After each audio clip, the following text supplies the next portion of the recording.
The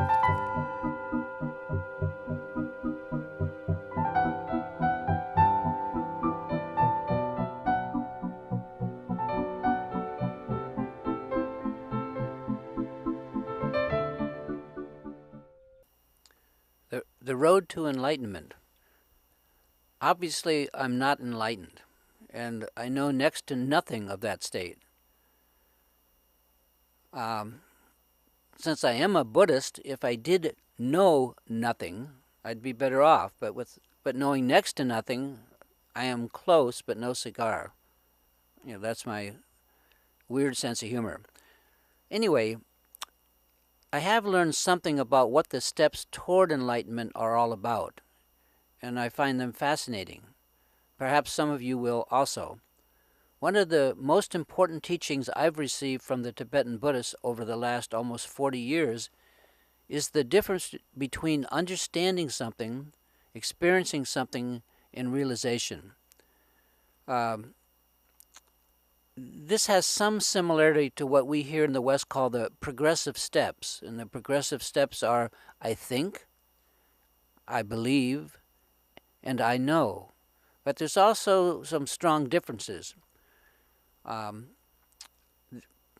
These are just like some words on a page. So what do these words mean? And I'm going to go over some of this from a Buddhist point of view. Let's start with the word understanding.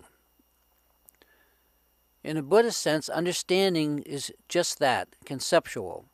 It's understanding intellectually what's been said, and it includes the ability to recite it back or to rephrase it to someone.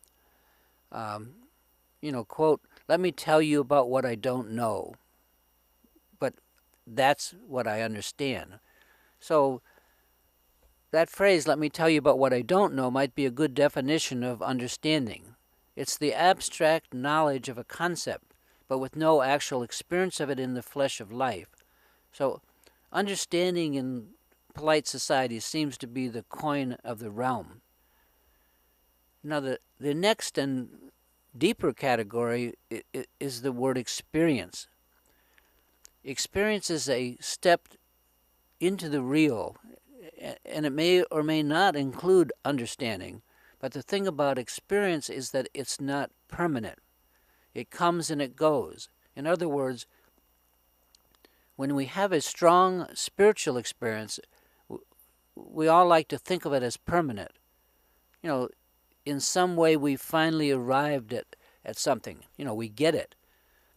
Only to find out, say, 2 weeks later that we no longer have it, no matter how much we wish or pretend we did. It was just an experience.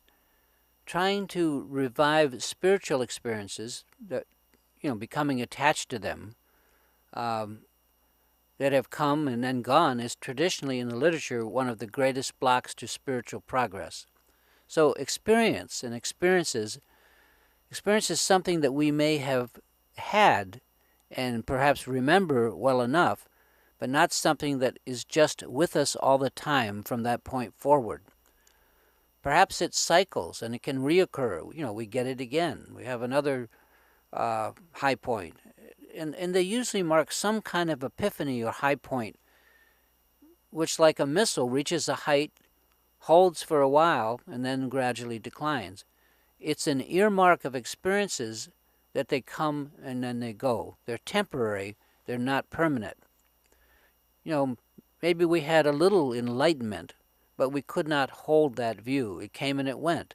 And now we are back, once again, stuck in our old habits where we were before we had the experience. But maybe with the memory of having had some kind of special spiritual event.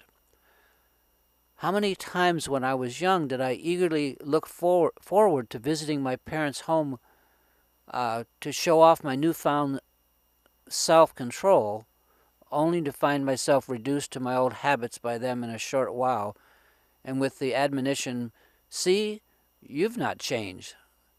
Sound familiar? So what I had was an experience that I couldn't hold. It never became a realization. It never became a permanent part of me. Now we come to the third in this series, what's called realization, and sometimes a lesser version of it is called recognition. Now, unfortunately, the word realization has more than one dharma meaning in English. So let's start with that. Let's not confuse realization as used here with what's called full enlightenment. They're not the same thing. Although sometimes the word realization is used instead of the word enlightenment to describe what the historical Buddha attained. And this verbal mix-up does not help matters any. Because of this confusion, I will not use the word realization any further in this blog. Instead, here I'm going to use the word recognition to indicate the recognition of the mind's true nature, which is not the same as enlightenment. Recognition is what we are going to discuss here, and it's actually the first step toward enlightenment, and it usually comes after years of understanding, years of experience, and years of meditation practice. In Tibetan Buddhism, recognition is somewhat of a big deal. And recognition, like its big brother, enlightenment, is permanent. Recognition is what most of the Buddhist teachings point to. It's a view that we don't lose, it doesn't go away, and it remains or is permanent. Once you have recognition, it never leaves you. You may have to stabilize it or even enhance it, but it does not go away. And if I can explain it well enough, you will understand why. Of course, finding the right words is hard to achieve. In my opinion, mostly because, as mentioned, people misunderstand what recognition is and confuse it with full enlightenment, which is what the Buddha experienced. To my understanding, the real path to enlightenment only starts when recognition of the true nature of the mind is achieved, and this only comes after much understanding and experience, as I pointed out. From the point of recognition onward, we are then actually on the path toward enlightenment. So it remains for me to perhaps better define or explain just what recognition is. I will try to, but please know that this can be very subtle and it's hard to put into words. So, to recap, understanding is basically getting a concept intellectually. And experience is just that, actually experiencing it in one form or another. Understanding is cerebral, while experience is physical and emotional, sensual. Also, you know if it was an experience if whatever spiritual view it brings, doesn't last, but comes and then goes, which leaves recognition to be defined. And here again, we're talking about recognition of the true nature of the mind. And what is that? Now, I'll start with an analogy. Recognition is a lot like those figure ground paintings that we used to see more of than we do today. They're paintings that contain a hidden image within them that by carefully looking, you can suddenly see it. And there's a moment, an aha, I see it. That's what happens with recognition. Once you see the embedded image in a figure ground painting, you can always see it again from that point onward. Your perception does not vary or change. With recognition, when you get it once, you have it forever, and that's how recognition works. But in this case, we're not referring to a painting, but rather to the recognition of the actual or true nature of the mind, something that is traditionally beyond words. And I'm, of course, foolish enough to attempt to put it into words. And recognition is not, quote, spiritual, unquote, in the sense that it is that it is any kind of final enlightenment or spiritual high.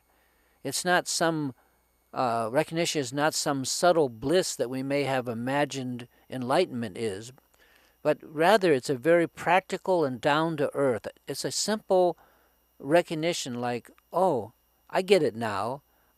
I see how the mind works. And once you get it, you always have it. because unlike an experience, it does not go up and down. It's not emotional, but rather is a simple yet profound observation. You just get it.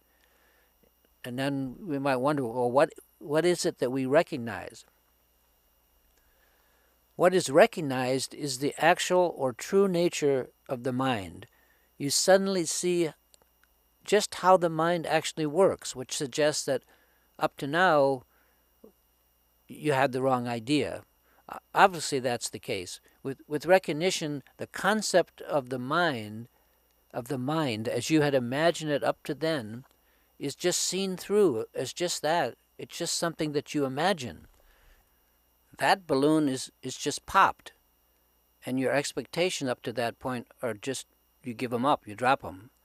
And the mind, just as it has always been, which is in fact already quite familiar to you, is clearly seen for the first time for just what it is, and you get it, you grasp it.